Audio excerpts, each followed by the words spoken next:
Perdonerete che faccio scemare così la canzone splendida, questa cover di Etta James sulle mani di John Bonamassa, di questa chitarra splendida. C'era questo che diceva: voi mi corrigerete. Fatemi salutare la famiglia Gamba, Luca Gamba, che sono oltre 100 anni che, come si dice, no, la bottega a Bergamo, la tabaccheria ricevitoria in piazzale Oberdan a Bergamo, visto che ci ascoltano spesso. Lui ha gli ho detto: ti saluto, ciao Luca, ciao Attilio.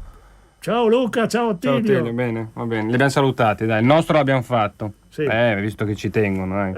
Luciano, senti, però, tornando un attimo ai temi, veramente 2 minuti. Prima abbiamo anticipato 2 cosine, giusto, degli ultimi numeri, così. Gli ultimi 4 spiccioli che tagliano, gli altri 2 miliardi e 637 milioni di euro. Faccio fatica, guarda, scusa, devo prendere fiato, Chissà se il tesoretto lo mettono poi dove Monte dei Paschi ha messo. Cazzo, a me fanno impazzire. Scusa, mi è venuta la parolaccia, ma anche quando il Sole 24 Ore Sanità si mette a parlare le prestazioni specialistiche e riabilitative inutili a carico del cittadino, bisogna tagliarle. Voglio capire quali sono inutili, chi lo decide, come fanno.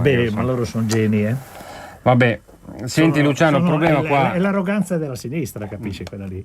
Cioè, sono solo loro i geni che capiscono tutto, capisci? Ed è lì che cadono, perché dopo 2 o 3 anni non riescono a stare al governo, cascano sempre. No? La Lombardia lo fa, i grandi temi sono pochi, sono uno è la cronicità. Allora, io ho sentito una cosa pazzesca da questi geni della medicina. L'ho sentita non solo da loro, l'ho sentito anche da qualche ministro precedente.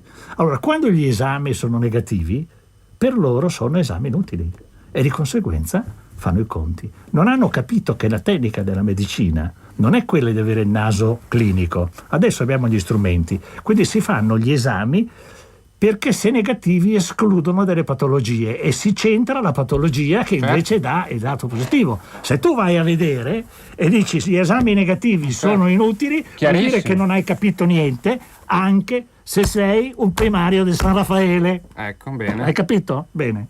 Vedo che ti stai scaldando. Però siamo proprio un minuto, Luciano. Senti, ma adesso cosa faccio? Devo uscire e andare a farmi un'assicurazione privata, perché così almeno posso curarmi? No, adesso è presto. Io penso che ci sia qualcuno che tira fuori i soliti, sono pochi, però che tira fuori un po' di forza e gli dice: no, l'articolo 32 della Costituzione non si tocca, la tutela pubblica è estesa universalistica, guai chi taglia i soldi nella sanità, lo denunciamo per violazione dell'articolo 32 della Costituzione, cosa che io ho detto a Balduzzi, che però dopo, quando la Giunta nel giro di un mese e mezzo cadde non si sa perché, dopo il mio successore ha pensato di non fare il ricorso approvato in Giunta, quindi addirittura c'è stato un'omissione dati obbligati, perché noi avevamo deciso in Giunta di fare un ricorso all'Alta Corte sulla violazione dell'articolo 32 della Costituzione per i tagli che ci hanno fatto. Siamo in chiusura, a Roma bisogna andare a rompergli le balle.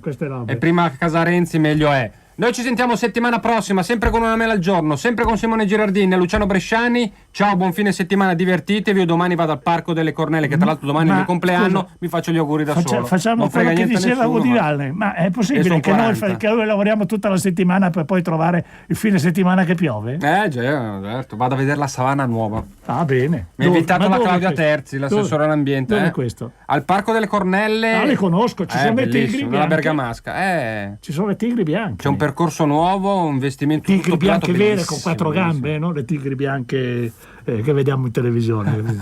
Ci sarà dentro nel recinto che qualche politico di sinistra? No, questi sono tigri che non scherzano mica. Ciao, settimana prossima, grazie. Arrivederci.